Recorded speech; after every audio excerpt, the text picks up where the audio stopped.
So the Prime Minister said we want to take diplomacy to the people. International conferences were something remote that happened at certain rarefied quarters and mainly in Delhi. But for the first time, you have an opportunity to take G20 meetings down to, district levels, down to cities that have not been exposed, internationally exposed so far. Foreign policy has never been fully insulated from domestic politics because, when you deal with your neighbors, it always impacts on our states, around. And for example, if you deal with Nepal, Bihar and UP are always impacted. Countries can weaponize those aspects of trade that they feel gives them an advantage. Our point always has been that weaponization of essential, parts of supply chains is not conducive to overall international trade. And so we've been working with many of our partners to ensure a sustainable, resilient supply chain system. What we are saying is that imports from Russia is also important for our own imports of Russian oil. We are an energy-dependent country. We import 75 to 80% of our energy needs. We need to ensure that we provide for our people, the best possible options. The neighborhood first policy has been one of our stellar successes. Investments in our neighborhoods through our lines of credit, grants and aid, focus on connectivity, on building infrastructure, has yielded tremendous results. So for anybody who's, an aspirant for the UPSC exam, thinking of what he should do, I think the Foreign Service is a great career. It's absolutely one of the best, most satisfying careers that anyone can have. Namaste, Jai Hind. Welcome to another edition of ANI Podcast with Smita Prakash. India formally assumed the presidency of the G20 or the Group of 20 developed and developing nations in November 2022. It will last for a period of 1 year, and this 1 year is packed with events and several heads of states and governments visiting India. Is this just a talking forum? Can the powerful group find solutions to global issues? So today our guest is Harsh Vardhan Shringla, the Chief Coordinator for India's G20 presidency in 2023. He's previously served as Foreign Secretary of India, Ambassador to USA, High Commissioner to Bangladesh and Ambassador to Thailand. Mr. Shringla, thank you so much for coming on the ANI podcast. We are very keen to know about G20. You're the man in the hot seat. And I have with me my Brahmastra, Naveen Kapoor, who covers the MEA, Ministry of External Affairs. So he has a couple of questions too. For our viewers and our listeners, those who don't understand the term beat journalism, many times I've been asked, what is this that you talk about? What is beat journalism? So beat is basically what editors assign reporters to certain sections. For example, somebody is assigned to do a BJP or somebody is assigned Congress. So you become a BJP beat reporter or a Congress beat reporter. Sometimes you're assigned national security. So national security at times is overlapping. So you can do national security and you can do the foreign ministry. You can do, if you're doing Air Force, Army, Navy, you can even do the paramilitary forces. Now, who are the people who are assigned to this? So sometimes what used to happen is that if you had a background in, say, international relations, or you came from a family of Fauji's, editors generally position those reporters on the defense ministry beat. Why? Because those reporters knew at least they wouldn't call a major general as a major, something very basic.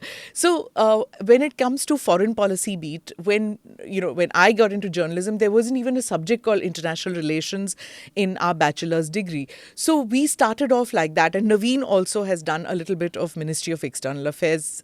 So we both have done a little bit of beat journalism. Naveen continues to do the Ministry of External Affairs. So his questions will be more sharper as compared to my questions. So that was just a brief explainer, sir. So our questions will be basically on G20.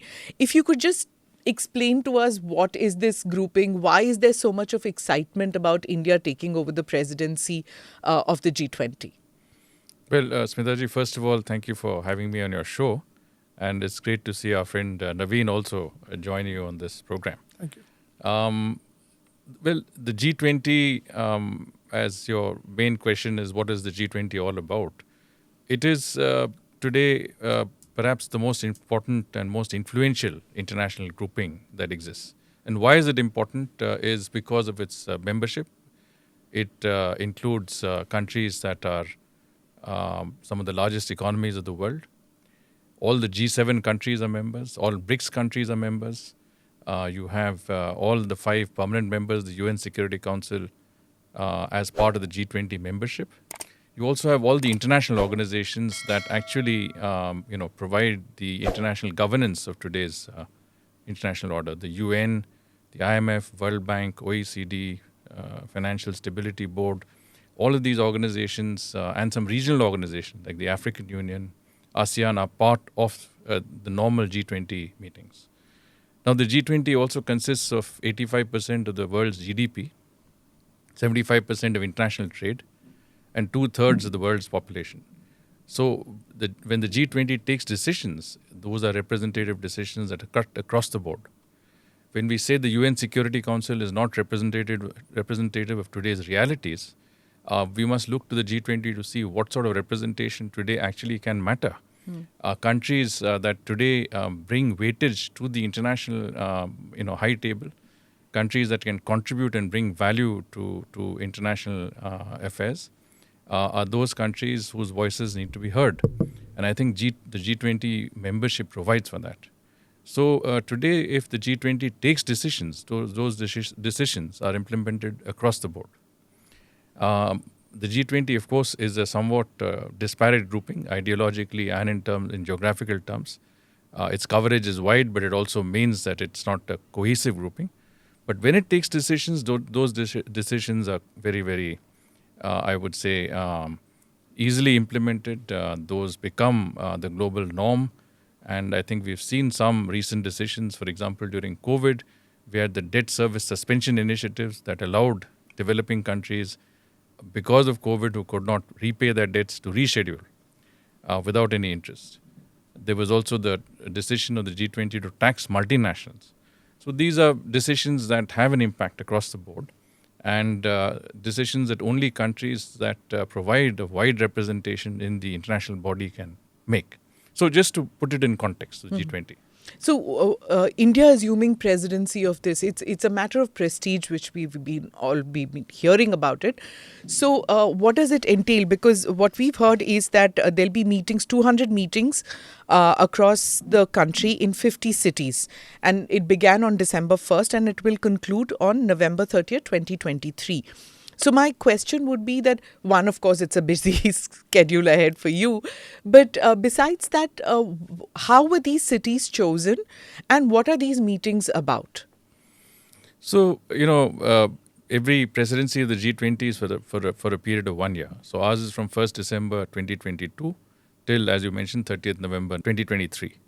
Now, every presidency conducts a certain number of meetings. And normally, there are around 200 meetings that we need to conduct. And these are across 45 sectors. The G20 is very sectoral. So we have meetings in the areas of public health, digital transformations, energy transitions, trade and investment. So different sectors have different meetings, and not one but 2 or 3 meetings until it reaches the ministerial level and then the summit level.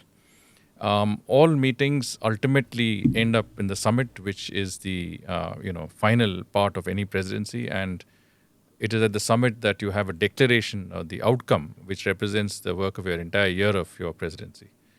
There are also engagement groups, which are non-governmental groups, which are very important. You have Women's 20, Youth 20, Urban 20, Think 20, Civil 20, these, and Business 20, for example. These are important groups because they bring together, different organizations that work on these areas, and their inputs also come in and are considered right at the summit level. So every aspect of the G20 is important, but as you can see, it is very comprehensive. It cuts across sectors, and there's a fairly large amount of organizational responsibility that every presidency undertakes. Now, in our case, the Prime Minister decided that we would have our 200 meetings across the country. He said it is not necessary to confine it to Delhi. इसे प्रत्येक राज्य की अपनी विभिन्नता, अपनी विरासत, सुंदरता, संस्कृति, आभा, आतिथ्य है और उनको हमें शोकेस करना चाहिए. So from that point of view, I think we are looking at how we can organize G20 meetings across our country. And I think the idea behind this is to make sure that every state, every individual, every citizen of India is a stakeholder. Did Indonesia and did the other countries before that do something similar, or is this something new that's being done? So I think every country has tried to spread it out. China had it in 14 locations. Indonesia had it in 25 locations. But 56 locations is a new record. I think it is very difficult to match. You have to have a country of the size and diversity of India. Also the capacity to be able to hold meetings in so many different parts of our country. So I think every part of our country would be covered. And I think this is a matter of great pride and satisfaction. But more than that, every citizen becomes a stakeholder in the G20 presidency. Yes, I've heard of this Jan Bhagidari. So could you explain this thing to us? So G20 presidency is not just at the central government, as the Prime Minister has said a number of times. It belongs to every citizen of India. And the effort is to broad-base the G20 message. What is our G20 presidency all about? Bring it to the grassroots level. So that will be done in Jan Bhagidari, Jan Andolan mode, as Prime Minister says. And I think we will... It's a mission mode. It is a mission mode. We will use... we will work with different organizations, but we will also use festivals. For example, we've already used the festival in Manipur. There's a Sangay festival. There is also a festival in Nagaland called the Hornbill Festival. Right. There's a festival in Gujarat, which is during Makar Sankranti, which is basically the kite festival. So you'll move the delegations to those places, or they will arrive there directly? So essentially, it is branding of the G20. Getting the message of G20 across in these festivals, especially to younger people. For example, in the festival in Manipur, there was a special G20 pavilion, and there was a G20 selfie booth, and our minister, Dr. Jaishankar himself, went there with our Minister of State, Sri R.R. Singh. And a lot of younger people came and they took selfies with the minister, and essentially the minister spoke to them about what the G20 means. So use the opportunity to speak to people. Recently, on the 1st of December, we organized an event with 75 universities all across India, a virtual event in which 75 universities connected with the G20 Secretariat in Delhi. We had the vice chancellors of a number of universities participating, but we also had 200-300 students from Delhi come to that event.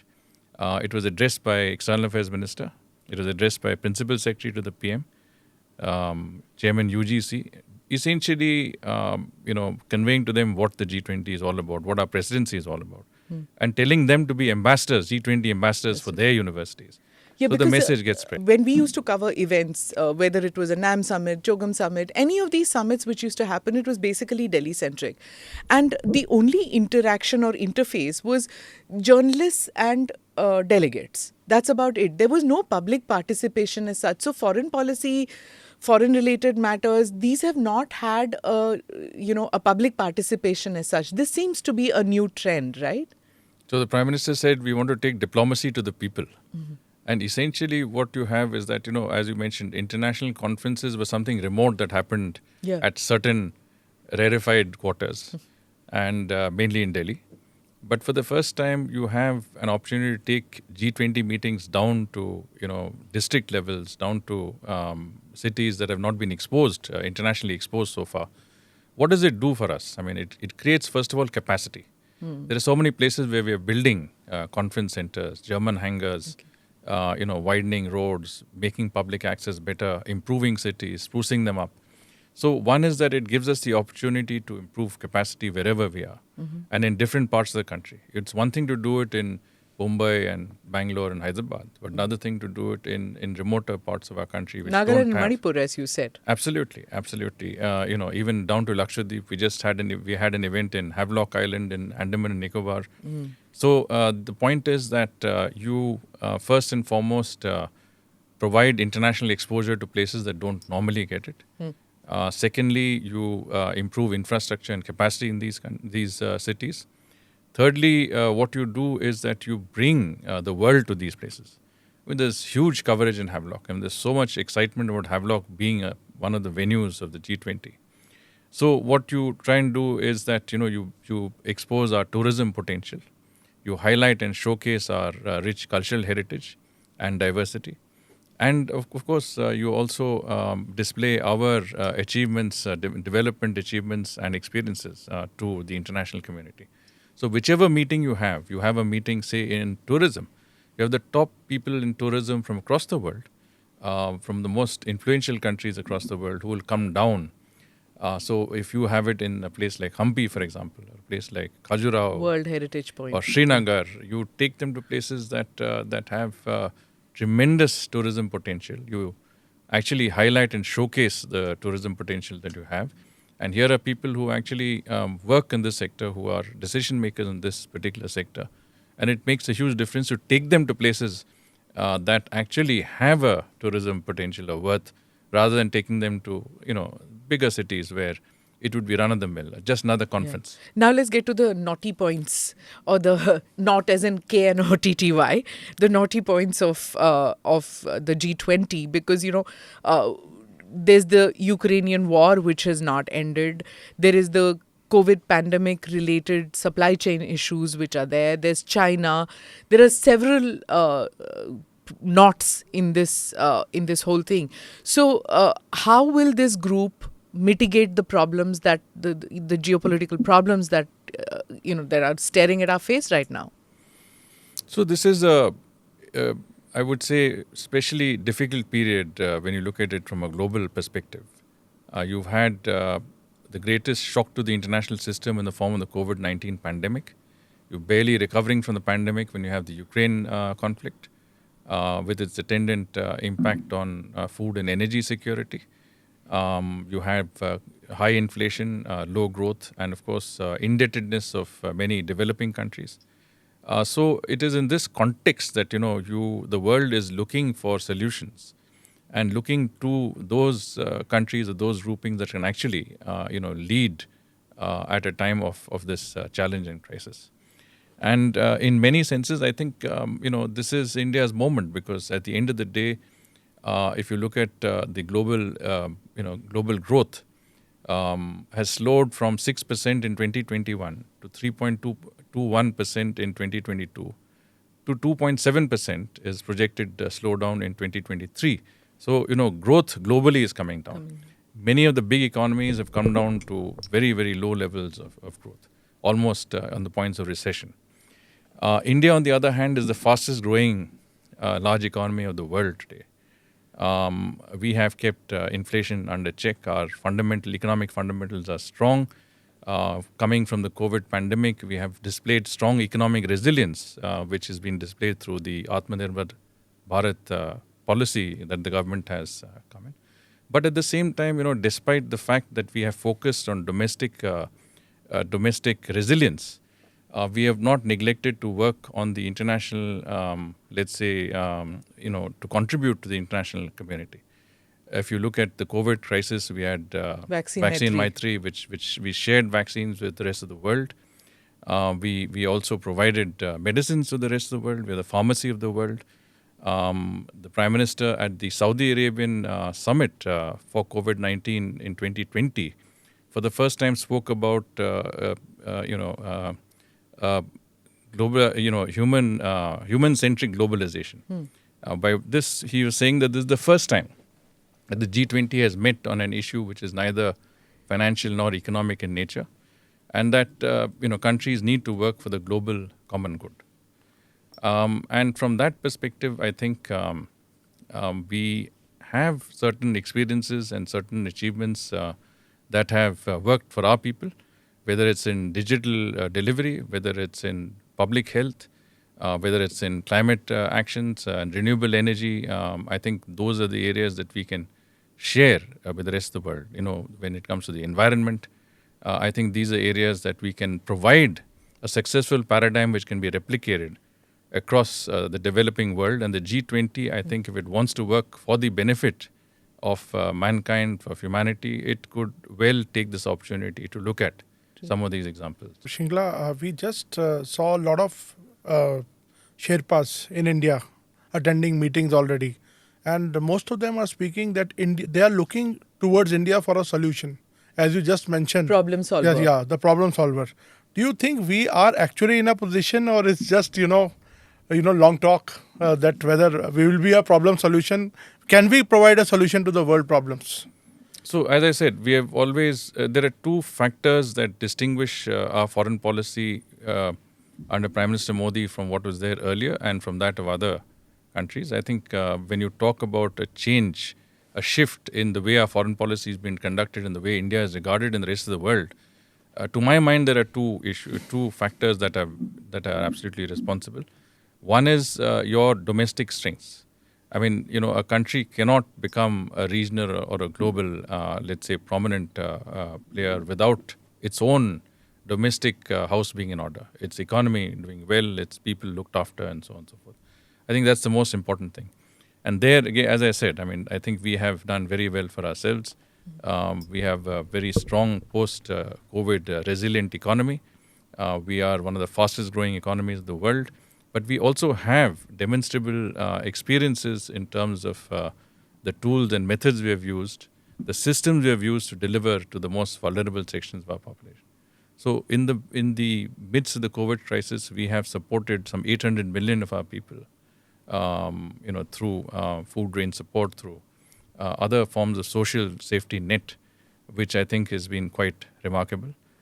Even during the COVID crisis, we have brought in economic reforms and policies that have boosted our economic successes, whether it is the PIL, the PLI, the production-linked incentives, or whether it is Gati Shakti, massive investments in the infrastructure sector. I think we have worked consistently, even during the most difficult periods, to bring about a change in our own sort of economic system. Ambassador, there's always been talk that there's been a paradigm shift in our foreign policy. You mentioned it just now. You were ambassador of India in the US when Mr. Modi came into office. You did Howdy Modi, and there were several things that and you were foreign secretary during this very crucial period when Indian foreign policy morphed in some ways, one would say. From that Nehruvian era, we've moved to a different kind. And you were at the cusp. You've seen it up close and front. How would you say, because when you began service, how would you say that what it was then and what it is now? How would you see it? Well, I mean, I began service some 40 years ago, but even take 10 or 15 years ago, India was seen very differently as it is seen today. When I was in the United States, I had no problems of access to any level.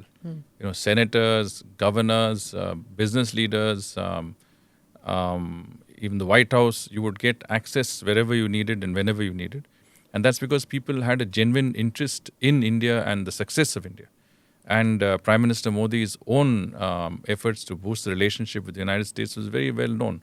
So whether it was Democrats or Republicans, it was bipartisan support for a strong relationship with India. And I think it was a matter of great pride and satisfaction to me as ambassador of India to the world's richest nation and most, in some senses, the most powerful nation, that we were regarded so well across the board. We had a very successful Indian diaspora in the United States. The Prime Minister, I think one of the aspects that is important is that he not only had good relations with every president, right from President Obama to President Trump and now President Biden, successfully has maintained very strong relations across the board with the US. He's also reached out to the Indian community across the world in general, but since we're talking about the US in particular, in a way that no Prime Minister has ever done. I mean, Howdy Modi is a one-off event, and I think it'll be rare to see something like that replicated ever again. 50,000 US nationals of Indian origin gathered in a part of the United States with the US President and the Indian Prime Minister addressing them, walking hand in hand to take a round across that stadium. An incredible moment of friendship and amity, but also a demonstration of the closeness of ties and the strength of the Indian diaspora. But Trump was an unknown factor for the Indian foreign policy establishment. Indian diplomats didn't know anything about him. His team that came in, was it a challenge initially to open talks with an unknown person completely? So Trump didn't belong to what you call the Washington Beltway politics. He was an outsider. He didn't believe in doing things the way it was normally done. And so his decision-making methods were different from normal presidencies. So we had to find out what made him tick, what are the factors what are the inputs that went into his decision-making, how could you factor that in? And I think that took a bit of time and effort, but ultimately, I think we did find that there was a way to reach out. Of course, there is no better way to reach out than at the top levels, but you need to reach out also at different levels of the administration, and I think that is something that we managed to find a way to do. It took some effort, and that is a different story by itself. But I think ultimately, tell us about that story. What were the challenges at that time? Well, I mean, look, he didn't believe in working through his let's say White House team. He didn't believe in working through his cabinet, his council of ministers. I mean, they gave him inputs. So there was this informal channels. You had to work through channels which he relied on. Okay. And for him, it was only family. It was the family that actually mattered, and it was the family he listened to. If you had the Secretary of Commerce, the Secretary of Defense tell him something, he may or may not have listened. I mean, half the time he thought he knew it better than the others. But of course, if you were to access a family member and say, look, this is very important for the relationship, please, mention this to the president before we have this important meeting, for example. That I thought really made the difference. I think we saw that also when Ivanka Trump came out to India. I mean, the red carpet that was laid out for her, and everybody was like, okay, it's never happened before that a family member got so much importance. But Ivanka was an integral part of his administration's team. Ivanka and Jared Kushner, her husband, were very major players which were inside the White House team that worked on policy initiatives. So as a diplomat, you have to be dynamic in how you implement these relationships, isn't it? I mean, how you go about it. You have to get the work done. Right. And I think it increasingly people think that diplomacy is the normal receptions, diplomatic parties. You get to meet people, but I think increasingly you have to find the way to work which is outside the box. Did the Indian diaspora help at this time? Diaspora is a great help. I think the diaspora is committed to strengthening the relationship. They don't hesitate to work with you at any level to support the cause, which is their cause as well. And I think whether it is the diaspora which is in New York or in the West Coast, in Silicon Valley, or in the Texas area, I'm saying the diaspora across the United States. You could get reach out to anybody and any grouping and get the sort of support that you need. But it's for you to tap that support and to make the best of it. And I think we really worked closely with the diaspora in achieving our common objectives in the US. Sir, you were talking about the personal equation between Prime Minister and the various US presidents. So as a diplomat, sir, as a career diplomat, do you think that this personal chemistry, this personal equations with the leaders, we see this on the visuals when he's meeting G20 leaders. Do you think Prime Minister's personal attention towards other leaders matters and it helps and boosts the relationships? Or is it just photo op? My personal view is that is the deciding factor. I see. The United States, of course, is an executive presidency. So decisions are taken, important decisions are taken at the president's level almost always. So that chemistry between your Prime Minister and the US President is critical in achieving the outcomes that you want to seek in the India-US relationship. But whether it is with President Macron or Prime Minister Boris Johnson when he was PM, or whether it is, Prime Ministers across the board, leadership across the board, I think it matters in any country. If you think of Nepal, or you think of Bangladesh, or you think of our neighbors, or you think beyond our neighbors, think of UAE, with President Mohammed bin Salman, President and the Crown Prince of Saudi Arabia. I mean, the one-to-one relationship and the equation that the Prime Minister enjoys with all of these leaders actually makes that difference. Okay. And the foreign policy establishment, to take advantage of that. And the trickle-down effect, I'm exactly. sure, comes in. So another thing is that, when we used to cover earlier ASEAN summits, EU, or, any of these summits, when those family photographs are taken with all the world leaders, and if our prime minister would be, a shrinking violet or somewhere in the corner, it just didn't feel good. हमारा बंदा क्यों नहीं आगे होता? There was this always that we wanted, as Indians, you want your prime minister to be somewhere in the center, somewhere near, near Putin or near Obama or near whatever, not in the corner. So these things, even for people who are non-practitioners of foreign policy and, the layman, even that matters. So family pictures are one part of it. But if you see that Prime Minister Modi is probably one of the most sought after leaders in the world for any global decision making that you have, whether it's in climate change, whether it is in issues that are political in nature or economic in nature, he's always called in. He's been called into all of the recent G7 summits. As I said, we are part of the Quad, we are part of the BRICS, we are part of the SCO, we are part of the I2U2, which has just been created. We have regional, we engage as a country regionally with the European Union, with the Central Asian states, with CARICOM, with the Gulf Cooperation Council, with the Pacific Island states, with ASEAN, African Union. So we've got these mechanisms that enable us to engage with organizations or groups of countries across the world. So in recent years, if you've seen, on practically every summit, whether it's a democracy summit or a green partnership summit, every possible initiative that the UN has taken or any individual country has taken, Prime Minister Modi has been a part of that. He's been a very much sought after part of that. So let's get to the people who brings value. We have a problem engaging with. Let's get to China and Pakistan. You just recently said that no diplomacy with China or nothing forward with China until the legitimate issues are addressed.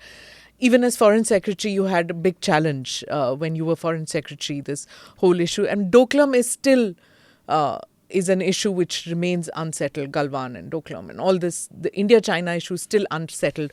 What does legitimate issues addressed, what does that mean? Just explain to us, what does addressing an issue mean? Well, I think we are all aware that in early 2020, when countries were quite preoccupied, we were preoccupied with the COVID crisis. We saw an attempt to, mobilize troops on the line of actual control, the line of control. We saw attempts at multiple attempts at transgressions across the LAC. So our point, of course, since then we've had a number of discussions at the level of army commanders and at the diplomatic levels. External Affairs Minister Dr. Jaishankar himself has met his counterpart on a number of occasions. You also were part of many of the meetings. Of course, as Foreign Secretary, this was an issue that one of the very major issues that we Was it one of the biggest challenges in your career? Without a doubt. I think there were times that,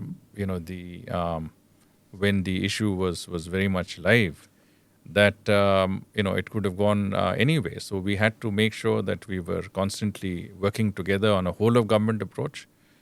We were working not only unitedly, but we were always there. The eye was always on the ball. We had to make sure that we got out of this situation in a way that actually kept both our security and our strategic considerations intact and in place, and at the same time that we would not in any way, yield in any manner to this attempts at transgressions. How hard was it to be, in those talks? Like, what is the Chinese delegation like in these talks? No, so these talks took place on the border, on the actual LAC, and it was between army commanders. I'm talking about the physical talks. And we always had one of our, it was a composite delegation that actually attended talks. And in I would say in every case, you had to carefully think through how you needed to address those issues. How does it go, sir? Like, who leads these talks? Is it the national security? No, so the talks we've had so far has been at the level of army commanders, which is the corps commander leading the Ladakh sector. Okay. So it is the army to army talks. But we always had one of our senior diplomats also as part of that. And I'm sure the Chinese side also had their own people. So essentially the talks were very limited to addressing the issues that were on the LAC, on the Ladakh and the western sector. And I think some progress has been made. But my point that I was making, and which has been made by the Ministry of External Affairs on a number of occasions, has been that you cannot expect a normal diplomatic relationship when issues that were let's say that came up in 2020 Territorial issues. Territorial issues are unless they're fully addressed. So how do they want it? Do they want normal diplomatic relations? What does their side want, Chinese side? No, well, you've heard them on a number of occasions asking for normalization of diplomatic relations. And of course, the talks have been an effort to, bridge the gaps and come to satisfactory conclusions that can enable us to complete this process. But we are not yet there. That's what I'm saying. Their side always says that, look, maybe diplomatically we are not there where we should be, but trade-wise we are doing what? 14.6% trade has increased in the first 9 months of the year. They are saying $103.6 billion. So what they are saying is that we're doing phenomenally well. The relationship is good. So, what is it that will de-incentivize any kind of territorial aggression from China when we continue to do trade with them? No, trade, see, we have to remember that trade is an essential part of the give and take, the exchanges that you have with any country. But China is a very large neighbor, and your industry also requires raw materials that do come from China. Whether it is API for pharmaceuticals or different types of equipment and raw materials that you do need, and you do also export a number of your items to that country. That aspect of it, is I would say almost represents continuity in any situations, whether it is Japan's relations with China or the relations that even Taiwan has with China. Trade and investments has been a part of that thing. In our case, of course, what I mean by normal diplomatic ties is, in terms of exchange of visits, in terms of higher level, I would say exchanges, etc. But again, that depends on how much progress is made, and that is a constant process. So it's nothing is staying at one place. Things always move on and things always change. So where there is, this kind of diplomatic entanglement, where there is territorial issues. So what you're saying is that trade is in its place. That happens with all countries. That doesn't get weaponized. But food and energy is getting weaponized. We are looking at that with Russia in the Ukrainian war. So why is that weaponized and not trade then? Well, food, fuel, fertilizers, as we say, are all parts of trade. But and it is you could countries can weaponize those aspects of trade that they feel gives them an advantage. Our point always has been that weaponization of essential parts of supply chains is not conducive to overall international trade. And so we've been working with many of our partners to ensure a sustainable, resilient supply chain system by which we are not affected or we are less affected when it comes to crises of the type that you see, whether it is a health crisis or whether it is a political crisis. You have to make sure that your supply chains are not affected. You had a question on this, on the oil supply and Russia and G20, right? So if we come back to G20, circle around and come back. Sir, we have seen some position taken by India on the fuel from Russia, buying fuel from Russia. Sir, at the same time, West has criticized us and they have also imposed a price cap now on Russia. So how do you look at this, chemistry between India and Russia? Do you think we are going to continue buying oil? And don't you think that this is also going to cast a shadow on the G20 and also, sir, this is not going to spoil the equations with other countries, especially the US and others? I think, we have, there are two types of sanctions. One is sanctions through the United Nations system. The other is unilateral sanctions imposed by countries. We have, as far as the Russia is concerned, we have neither violated, there are no UN sanctions, but we have not violated any bilateral sanctions.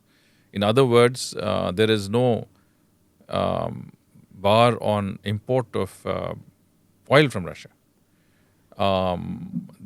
Quantum is the problem. No, countries may say that you are importing, but the same countries import a lot more than we do. Yeah. So the point there really is that, what are we violating? I mean, it is a free world out there. You can import what you want to. If there are restrictions of any kind that is placed, and those restrictions impact on your, let's say, ability to continue to trade freely, etc., obviously you will take that into account. But if they don't violate those restrictions, so then of course, why would you, have to? And what we are saying is that imports from Russia is also important for our own imports of Russian oil. We are an energy-dependent country. We import 75 to 80% of our energy needs. We need to ensure that we provide for our people, the best possible options. And any impact, which is by way of inflation, higher costs of fuel, it would impact across the board, would have deleterious impact on the economy and the well-being of our people. So we need to safeguard the interests of 1.4 billion people. So certainly, when it comes to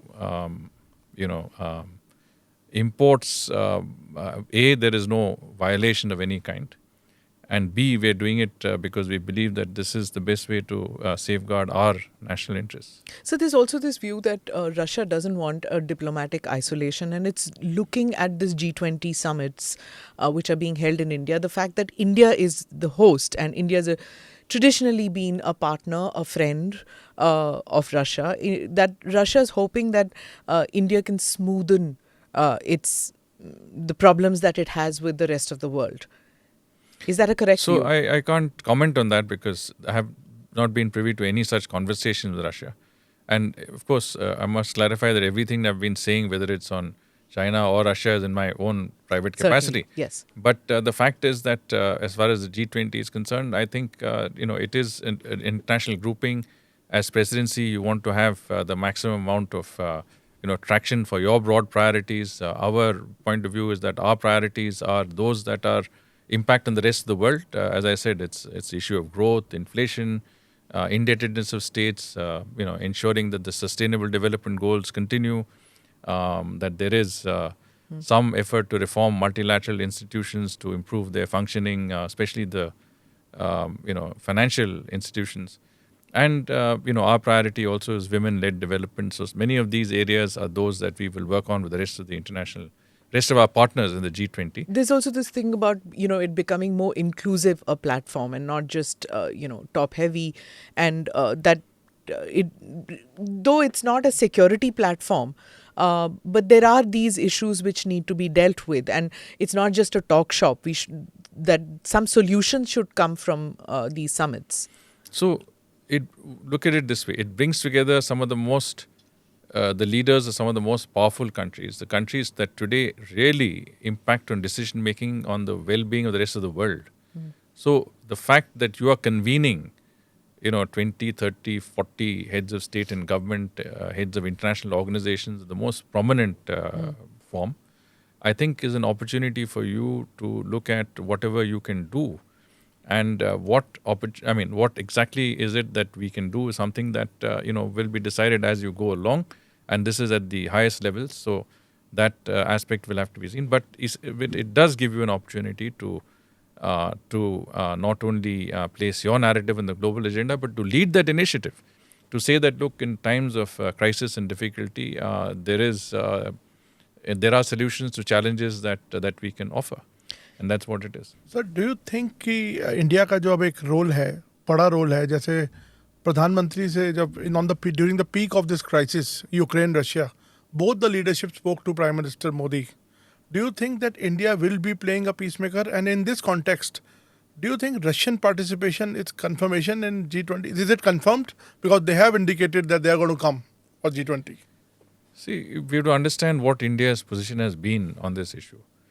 We have said that we stand for peace. We stand for diplomacy and dialogue. Prime Minister has emphasized that this is not an era of war. So I think, and that aspect that has been included in the Bali Declaration of the G20. So the G20 is already listening to our approach to this entire issue. That that this is something that is in the interest of the global community, that we look at the G20 from a perspective of a body that is able to provide solutions to global challenges of the day, which are significant. I mean, we are in a situation where 70 developing countries have reached a level of indebtedness. Growth is slowing down to one-digit figures. Inflation is rampant. Currencies are falling. Import bills of countries for fuel and food is going up significantly. So, do we not need to look at these challenges? And when you gather the leaders of some of the most influential countries in the world, you need to really think and look and get more examine proactive solutions to these solutions to global challenges. Yeah. I mean, those challenges across the board, but largely those challenges are economic in nature.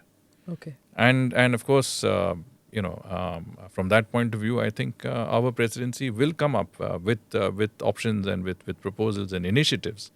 As Prime Minister has said, it will be an ambitious, it will be a decisive, it will be an action-oriented, but an inclusive summit. तो मेरा दूसरा सवाल आपके एक personal उससे है. आपका इतना लंबा करियर रहा पूरा, आपके लाइफ में करियर मतलब डिप्लोमेटिक करियर में ऐसा कोई दिन आया ड्यूरिंग कोविड और some challenge which you said कि it was this is the biggest challenge in my life और बड़ा नाइटमेरिश काइंड ऑफ सिचुएशन थी, आपने बाहर निकाला? If you want to define any of such moments, you know. नहीं, career में तो काफ़ी चुनौतियाँ होते हैं. और जैसे जब मैं फॉरेन सेक्रेटरी था तो मैंने देखा, और आपकी अभी हमारी बात हो रही थी जो चीन के साथ जो समस्या था हमारे I have never seen you, sir, not smiling, and that was that 1.5 years I saw you not smiling at all.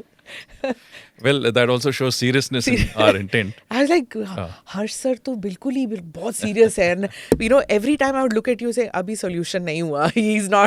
He's still looking tense. Well, the idea is to find solutions to problems. Yeah. But certainly the crisis on the LAC was one of the big challenges that we faced. But we had Afghanistan, which was a huge challenge also. Yes. We had Ukraine, and we had Operation Ganga that enabled us to bring back 23,000 of our students, young people from Ukraine. Yeah, it's going to be the anniversary of that 1-year anniversary. That was a very critical period. So at this point last year, we had daily meetings. Prime Minister himself, presided over those meetings. You briefed him, and you would have the whole of government approach. So everybody responsible was there. I think that is the only way we managed to tackle a problem of that crisis. So you had every other day was some crisis and some challenge. लेकिन मेरी जानकारी के हिसाब से एक समय ऐसा आया था कि हमारे पास रॉ मटेरियल नहीं था वैक्सीन्स के लिए. उस पे आप लोगों ने काफ़ी कुछ पुल आउट किया था. उसके बारे में बताएंगे कुछ?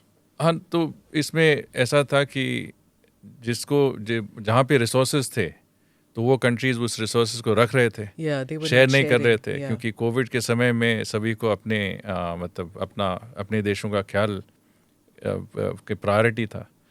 तो हमारी साइड से ये प्रयास था कि जो हमारे पार्टनर्स थे, US government primarily, but European governments also, जहाँ पे ये कोविड मटेरियल्स थे, उनके साथ आउटरीच कैसे करना.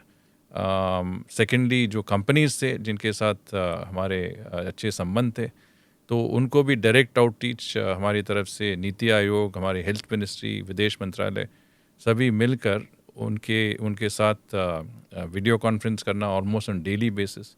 तो ये इश्यूज़ हमारे लिए बहुत महत्वपूर्ण थे, क्योंकि आपको याद है कि प्रोडक्शन ऑफ वैक्सीन्स को बढ़ाना ये हमारी सबसे बड़ा प्रायोरिटी था उस समय, क्योंकि हमारे पॉपुलेशन, हमारी जनसंख्या को वैक्सीनेट करना था, और वैक्सीनेशन प्रोडक्शन सप्लाईज पे रिलायंट थे. तो you are right, that was quite a big crisis at that time. और हमने जो भी हम कर सकते थे, we did not leave a single stone unturned to achieve those objectives at that time. The embassies were functioning with full capacity? Around the clock. And I can tell you, of course, I was fortunate. I never got COVID. You were in Washington, D.C. at that time? No, I was in Delhi. You were in Delhi, that's right, yeah. I never got COVID, but more importantly, I worked through each and every day. There was not a single day in the worst lockdown that I did not work. And everywhere around me, people had got COVID quite seriously. Yeah, South Block had almost like emptied out at one point of time. So, sir, what's the thing? But whichever officers were able to work, we worked with them. We did work through video conferencing. it was a very difficult period, very stressful period of time because, the pressures were high. At one time, I do recall the Prime Minister himself he said, do whatever you can to make sure that we get the materials that we need for our country, to deal with this COVID crisis. I mean, it had become, I would say, so difficult that we needed to ensure that we sort of accelerated our production, whether it is medicines like remdesivir or whether it is... We got from the US cooperation when it was like not expected, or people thought that there's no way that Trump is going to I think they sent something overnight. No, the US government reacted very positively. They understood that it was not only important, but it is important for the relationship, important for very large section of humanity to have the ability to vaccinate, but also the fact that we were using the vaccines for the rest of the world also mattered. I mean, after all, Indian-made vaccines were sent to 150 countries across the world. Our CoWIN platform, through which we successfully administered 2 billion vaccines, was open source, and we made it available to countries across the world. And 142 countries participated in our global CoWIN conference that we organized. Right now, in hindsight, everybody is talking about how great it was. But at that stage, when we were in the second wave, there was a lot of criticism domestically also that you haven't managed to vaccinate our domestic population, and you've started sending it out to other countries. So how does the foreign policy establishment, how does MEA deal with that kind of criticism? So, of course, it is a valid point that you must make your vaccines available first to your own people. That is certainly a priority. And I think we were fully cognizant of that. It was only after checking with all concerned, NITI, Health Ministry, whichever organization was responsible, DGHS, etc., that we actually allowed the export of some items, vaccines to other countries, especially our neighbors, our partners, developing countries, etc. You have to keep in mind that in the beginning, the system was not geared up to administering that level of vaccines. It takes a bit of time to build up the cold chain, the institutions that would vaccinate, to get the data for people, who would be vaccinated, etc. So that took a few months, and that is when Vaccine My3 actually took off, from January to about April. And that's the time that we exported a certain number of vaccines. And then, of course, we stopped from about April, May onwards till September, October, till we could vaccinate a good billion of our own people. Yeah, and that was also another challenging aspect, I think, of your tenure that you faced. Another thing which I must bring out is that, this criticism that is done of our foreign policy, that it's increasingly linked with politics of the country, with domestic politics, something that there was some kind of a firewall before 2014, but post 2014, it's become more interlinked with domestic politics. How do you see that? Well, I mean, foreign policy has never been fully insulated from domestic politics because, when you deal with your neighbors, it always impacts on our states, around. And for example, if you deal with Nepal, Bihar and UP are always impacted. You deal with Bangladesh, it is West Bengal, Meghalaya, Assam, Tripura. You deal with Sri Lanka, it is Tamil Nadu, Kerala. So there is an impact which is there. And, at the end of the day, when you talk about, cooperative federalism, you do involve the states. And I think the endeavor of government of Prime Minister Modi has been, to the largest extent possible to involve states in any endeavor that involves foreign policy. The second thing we have tried to do in the Ministry of External Affairs is to demystify foreign policy. Okay. Take it, and I think ANI has been an important part of that effort.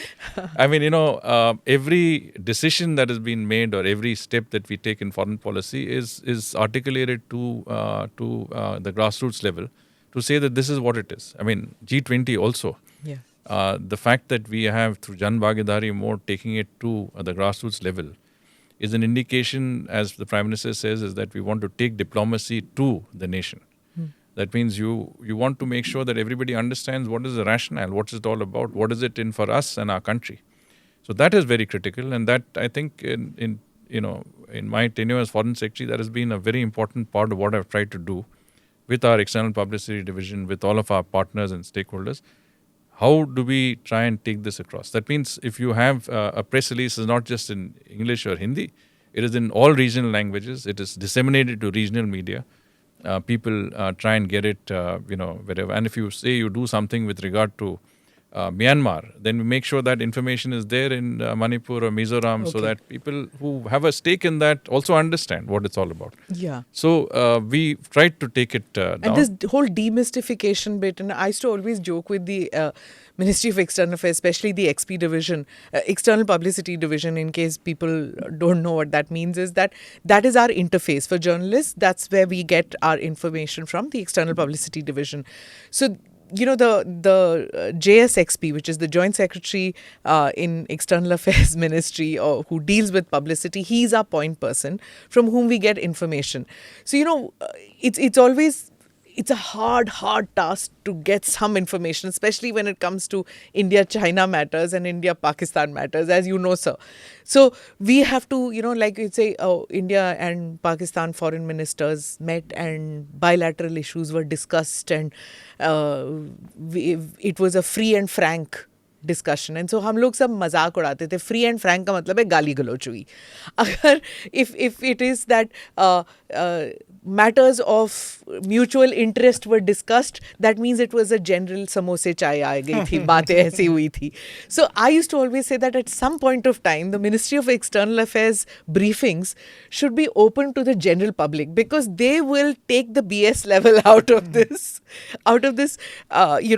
niceties which form your press releases and your explanations. I hope G20 may you do this. You speak to the people and answer it Sida.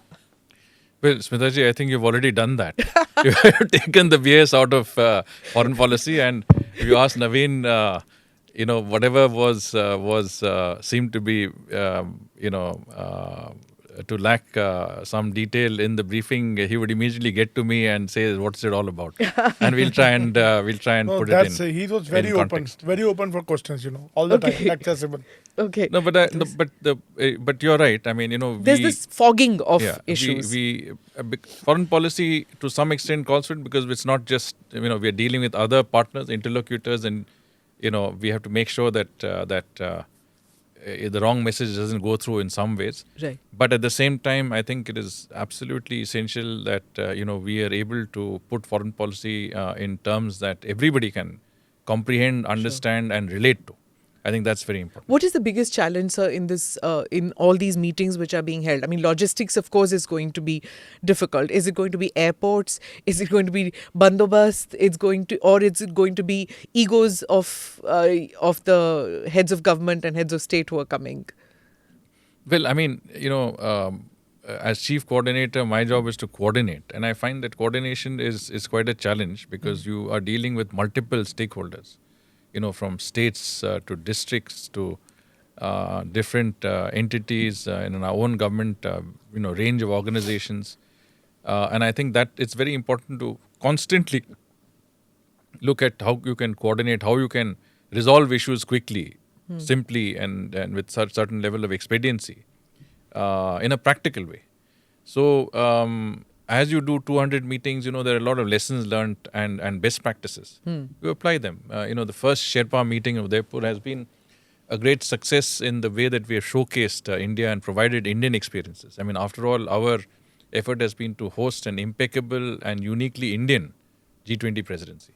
So to that extent, I think in Udaipur, we have managed to provide that flavor to the Sherpas who have come in from all of these countries. It was extremely ostentatious, if I may say. You saw the visuals. Yeah, very, very, it's like very larger Indianized than life. G20 now.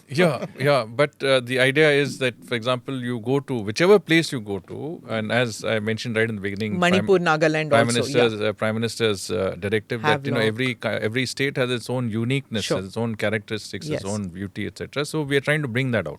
Okay. So you, for example, if you go to Kerala, you will find that there are forms of cultural practices there which would be or cuisine from Kerala, Next year is the International Year of Millets, and India had a major role in getting that through, because we have been using millets for, as part of our traditional cuisine for millennia. Whereas today millets is has become the new, I would say, the ideal food. It provides nourishment. It has got rough edges. It's rich in protein, and I think this is something that is making a comeback. Yeah, Mr. Devegowda will be very happy that ragi is. He's been talking about it since he was Prime Minister, that about millets. And now ultimately after 25 years, I think it's come to the fore. So I was asking about the egos also. I've seen in international summits, this is what happens. Our prime ministers entering, block the airport. The main conference room should be for our president. And, who meets who, the sidebars which happen. These are all also the sideshow which people don't get to know about it. Tell us something about that. How difficult is it? Some of that will come in later as we get to the ministerial and to the top level. And I think it's important for us as the host, when it comes to foreign governments, to make sure that sensitivities are taken into account. I mean, every country will make demands. We want this hotel. Someone will say, we want that access. We want to be the first here. We want to be speaking here. Now, you obviously can't accommodate everyone all the time. But what you need to do is to try and, make as many delegations as comfortable as possible. Take their sensitivities into account. And I think we will constantly work. And what about food, sir? Are these food things very important? Like pork नहीं होना चाहिए, beef नहीं होना चाहिए, vegetarian पे ज़्यादा ध्यान दे दिया, ऐसी चीजें होती हैं?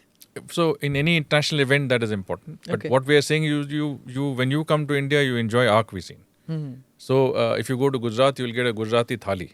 You'll be showcasing food a lot. That is one of our endeavors, like culture. Places of interest, excursions, whether you go to the Kumbhalgarh Fort or you go to Ajanta and Ellora, we take them to iconic places. But we also give them cuisine which is uniquely Indian, of that region. So when they had makki ki roti in Udaipur, many delegates loved it. I hope they never find chicken tikka masala anywhere in India.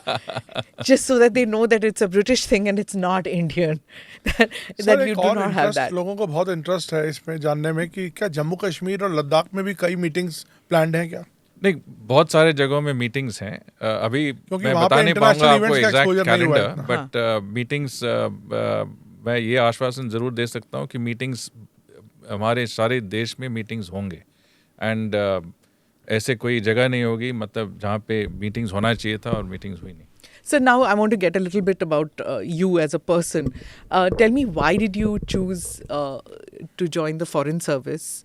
The reason I'm asking is there are many youngsters who listen into this podcast, who watch it on YouTube.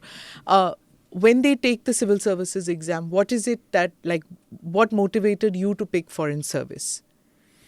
Well, at that time, of course, motivations were what your elders tell you, what your peer groups tell you. My father always had an interest in the Foreign Service. He encouraged me to join the Foreign Service. Your father was in... My father was in government himself.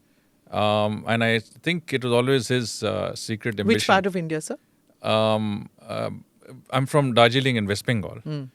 But he possibly always had an interest himself in the Foreign Service. So he inculcated in me that interest. And so it was there with me quite early.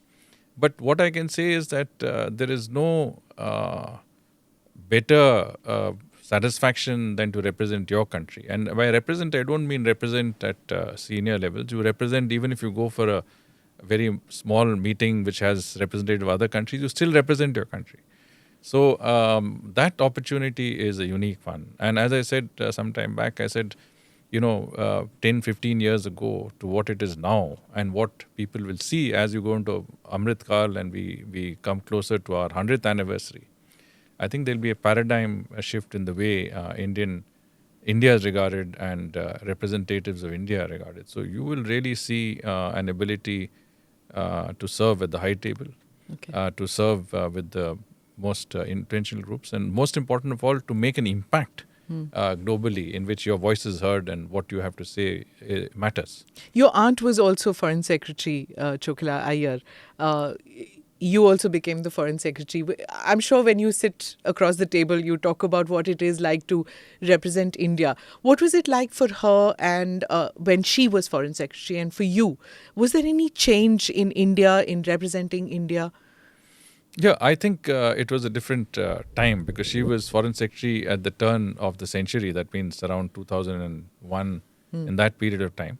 And we were already coming, we were already sort of becoming, a country that people looked at. But I think what it was then and what it is today is absolutely no comparison. And if you remember, even in our relationship with the US, you were equated at a certain level. Yeah. And today those equations are completely different. And our ability to engage countries is completely different. So for anybody who's, an aspirant for the UPSC exam, thinking of what he should do, I think the Foreign Service is a great career. It's absolutely one of the best, most satisfying careers that anyone can have. And I think not only because, of course, you experience different parts of the world, but you also take to them your own country. But most important of all, as I said, our own country is changing so quickly and is becoming such an important player in the global decision-making process that I think the opportunities for our younger generations and women. I'm seeing more and more participation, more and more women joining your service. So 40% of every Foreign Service batch consists of women now. They are smart, they are articulate, they made us all very proud. And when we talk about women-led development, these are the people who are going to lead development in our country. A major problem, I think, also with the Foreign Service is that if the couple gets, if the man and the woman both are in the Foreign Service, you don't get posted in the same place. These are the pitfalls of your service, that, you don't get posted in the same city. So a large portion of the married life is you're separate. This is one aspect. The second is that the children, every 3 years you get posted out. Then, the children have this problem of getting admission into schools. That is also one of the issues. So what we try and do is to post couples together for as long as we can until they become too senior head of post or head of mission. In such a case, obviously you can't have two ambassadors in the same country, so they have to be separate. But sometimes they're in neighboring countries. The ministry, I think, takes a fairly positive view of people who are in such situations and tries to accommodate them to the extent that they can. As far as children is concerned, yes, they do need to move, and it's a very itinerant way of life. In our own case, we've tried to ensure that our son has been in India in the seminal periods of his education. So in the 4-5 years when it mattered most, right from class 8 to class 12 or class 11, we try to make sure that he was here in India. Yeah, because then he can identify. He's got friends from school here. He knows the place. So it's important to also plan, and you can plan. I mean, nothing prevents you from staying in India for as long as you want. Right. And I'm noticing that when Foreign Service officers, this is almost like 7-8 years, I think, that, they call in the ambassadors, they call in the high commissioners back to India once a year, and then you need to travel in the country and see. It's not just that one Bharat Darshan, but you need to travel more and more in the country to know your country better now. Yeah, so it's very important to have your basic fundamentals correct. In other words, you have to know your country very well to represent your country. Not superficially, not through reading, but actually through traveling to parts of your country. So we have a Heads of Missions conference every year. We just had one. The ambassadors really go back to their home states, visit their home states, go down to the grassroots level, developmental level, meet the Chief Minister, Chief Secretary, everybody. Get a very good grasp of what it is all about. And they also have Bharat Darshan. Every person who is appointed ambassador gets an opportunity to do his Bharat Darshan. He goes to those states that he wants to. I remember when I was posted to Thailand as ambassador, I did the Bharat Darshan in the northeast, starting with Assam, ending in Andamans. Because these are the places that were linked to Thailand. I mean, if you stood in Port Blair, you can 400 kilometers away is Phuket in Thailand. Yes. And that's where they have, an interest because of materials and goods coming in, etc. So essentially, you choose states that you want to, and you go to places that that have some relevance to what you're doing, but also to enable you to understand very clearly what are the current. Our country is also changing very quickly. Development is very fast. Every other day there is some new initiative, there's some new policy. You need to see it on the ground. You need to actually visit it.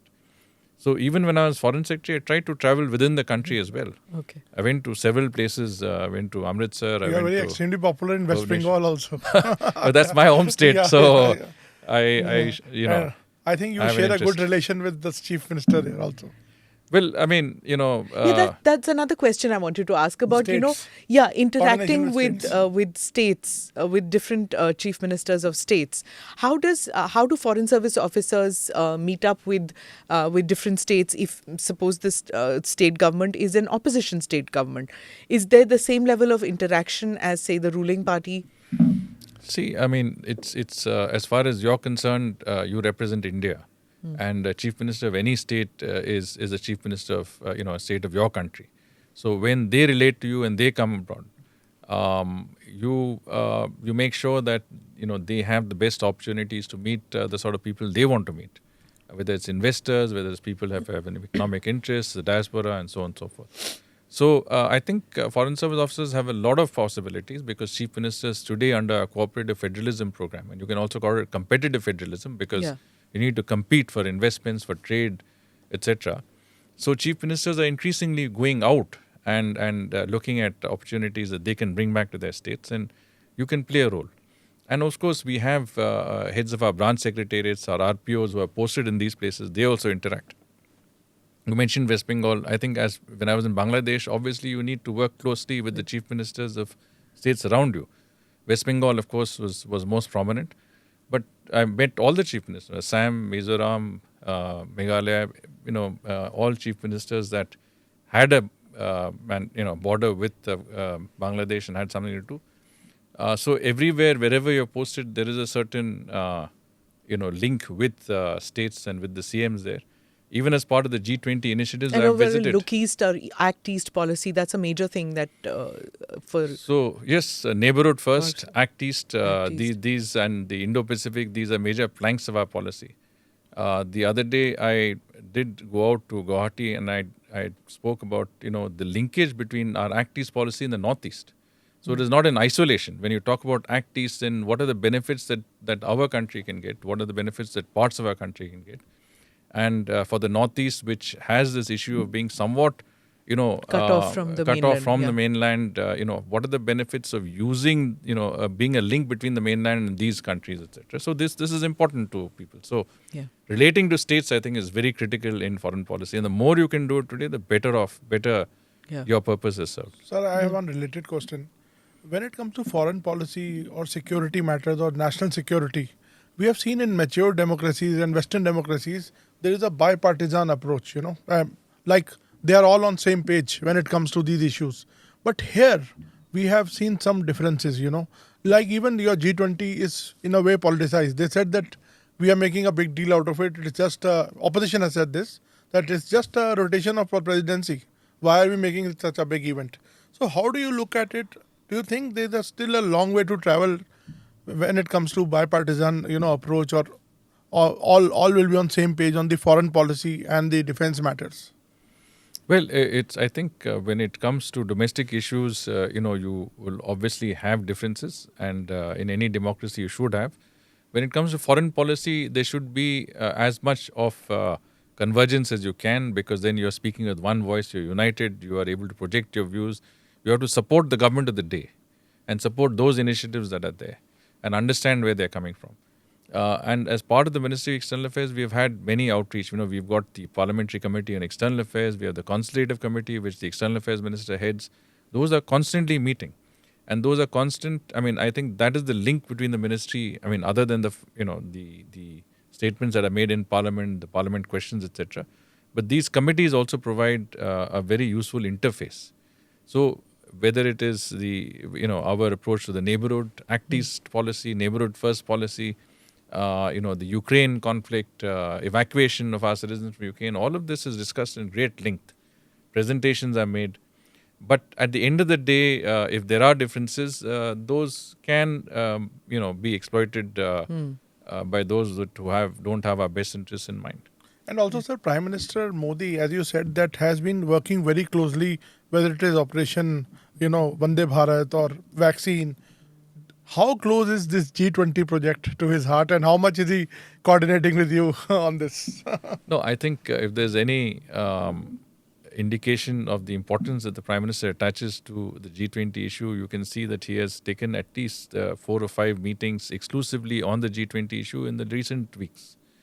Right from the launch of the logo, website and theme of the G20 to the briefing to the Council of Ministers and all secretaries to Government of India, to a meeting, the all-party meeting that was convened on the G20, to a meeting of the chief ministers and governors of states on G20. These are all exclusively G20 meetings. He has made it a point to emphasize to the country through all of the different interactions, not only the importance of India's G20 presidency, but what is our message, and again, what is it in for the for every citizen of India. So this Jan Bhagidari thing has been an important aspect of that. How to convey the message across and how to make everybody stakeholders and partners in that exercise. It is not a remote exercise out of Delhi. It is not that of the central government. It's not just a whole of government approach. It's a whole of nation approach in dealing with the G20. So it is a unique opportunity. Think of it. We have never hosted an international event of this magnitude and significance. Today, we are on the global high table. We are seen as a rare, I would say, ray of hope in what is otherwise a scene of despondency and gloom in the international arena. We have the opportunities to impact significantly on the global narrative. But at the same time, we can use G20 to showcase and highlight our own country's achievements, developments, tourism potential, cultural heritage. Prime Minister told CMs, he said, over the next 1 year, we'll have about 1 lakh of foreign, participants and delegates coming into India. Many of them will come into your states all over India. So let's make the best of this opportunity. They will showcase India for us. Yeah. Wherever they go, there'll be the spotlight. There'll be media spotlight. There'll be spotlight from their countries. They will go and talk about it. There'll be a resonance. How can we make the best of it? How can we involve our youth, our younger people, our university students, our people who have been trained in international relations, in foreign languages, who have an interest in this? How can they be part of the process? We generate and mobilize their... Even training of taxi drivers, it's beginning from that as Absolutely. well. I found that quite unique. That It's going down to the grassroots yeah, level. that, they are the first interface, right? As soon as you get out of the airport, it's the taxi driver. So he or she is the person who gives the first impression, right? This reminds me of China hosting Olympics. They trained all their taxi drivers in Beijing to speak English, although it has not So our worked. Ministry of Tourism is doing this training in soft skills with tour guides, taxi drivers, all who come into contact with delegates. The police, Bureau of Police Research and Development is doing a training of police personnel in all the states, which will be involved with G20. The MEA has trained 1,000, liaison officers in the line ministries. We'll do that with the states also. So training of people and mobilizing people, including volunteers, is an important part of that exercise. And that, I think, is a great way of... Sir mentioned a lot about the neighborhood policy, sir, but very frankly speaking... We're going to come to Pakistan. I can almost sense it. I hope you can. Actually, we have still no normal relationships with Pakistan, especially, and also China, to that matter, for obvious reasons. But do you think that there is any ray of hope of normalization of relations between India and Pakistan in near future? And how do you look at the bilateral relationship overall? So I think, let me, as someone who's worked in the neighborhood for a good part of my career, I think the neighborhood first policy has been one of our stellar successes. Prime Minister Modi has laid a lot of emphasis on development relations with our neighborhood. Our investments in our neighborhood through our lines of credit, grants and aid, focus on connectivity, on building infrastructure, has yielded tremendous results. Our own lines of credit to the neighborhood have increased from about 3 billion in 2014 to 15 billion in 2022. So we have invested a lot in neighborhood connectivity and development. And we talk about Sabka Saath, Sabka Vikas, Sabka Vishwas and Sabka Prayas. We are talking about the neighborhood also. Because unless you bring them into your sphere of development, growth and prosperity, you can never hope to do that in isolation. I mean, your neighbors need to be part of that. And so I think whether it is on the security side and the strategic side, whether it is on the economic side and connectivity side, whether it is on the people-to-people side, we have achieved tremendously, whether it's relations with Nepal, Bhutan, Bangladesh, Sri Lanka, Maldives, Mauritius, we've done. Afghanistan, of course, has been a setback, but that is a geopolitical level, and even there, I think we are managing it very well. Pakistan is a different paradigm. There's no sabka saath, sabka vishwas. No prayas also when it comes to Pakistan. Yeah, so obviously it is a different case. And until and unless, look, every time we've taken an initiative to improve relations with Pakistan, and Prime Minister Modi has done his best. He has gone to Lahore himself. He has reached out. He has done whatever it takes. But in response, you've had terrorist attacks that have had a tremendous impact, a negative impact. So there is clearly a linkage between development of relations and the sort of reaction that you can have from various quarters of that country. So the point that has been made is that A, terrorism does not pay, and B, you cannot have a normal relationship with a country like Pakistan unless there is an in-principle decision to not support terrorism. No terror in talks together. So that factor is there, and I think it is to the credit of this government that this policy has been reinforced, and that we've not had any issues, with that country lately. Yeah. We have tried to extend the same paradigm that we have had with other countries to Pakistan, including in the power sector, as you would recall. Trade, power, I think both countries could benefit in those areas. But response hasn't been what it should have been. And I think there are clearly, vested interests that are opposed to any forward movement in that relationship. And I think it is important for us to protect our own interests, ensure that our safety and security of our citizens is kept paramount. And I think to that extent we will have to continue unless there is some very serious change in that attitude.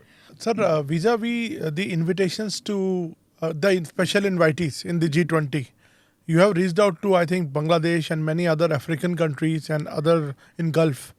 Then why, I think, Pakistan is missed out? And do you think that there is any initiative to bring them also in? Do you think we should have brought them in? I think let's put it this way. Every presidency can invite a few countries. There are a limited number of countries you can invite. From our neighborhood, we've invited Bangladesh and Mauritius. 2 countries. We've invited from the Gulf region, UAE and Oman. From Africa, we've invited the largest representation ever. So we've got South Africa, who's already a member of G20. We've got the African Union. We've got NEPAD, which is Rwanda. We've also invited Nigeria, and we've invited Egypt. So for the first time in a G20, you'll have 6 African states represented. This is unprecedented. It also shows the priority we give to the developing world. And so every country has a certain priority which you have to follow. In BRICS, we invited all of our BIMSTEC countries to participate. After all, you have to keep in mind that when Prime Minister was elected in 2014, he invited all the SAARC countries. In 2019, invited all BIMSTEC countries. So inclusivity in our neighborhood is part of our approach. But obviously there are limits, and there are... But when Pakistan doesn't get invited, then they are the nasty relative who's not invited to a wedding. Then they will try to sabotage. Yeah, but again, we've, because of the limitations of the number of countries, we've only been able to invite 2 neighbors. So there is it's not that we invited all countries and there is a guest limit to this. Exactly. Okay. On that note, sir, thank you very much for speaking with us, and wish you all the success for the summit. Thank you very much. Appreciate that. Thank you, for having me on the show. Thank you. Thank you for watching or listening in to this edition of ANI Podcast with Smita Prakash. Do like or subscribe on whichever channel you have seen this or heard this. But before going today, let me also thank you for all the feedback that you've been giving us. We will try and create content as per what you want us to do and the guests that you want on this show. Namaste. Jai Hind.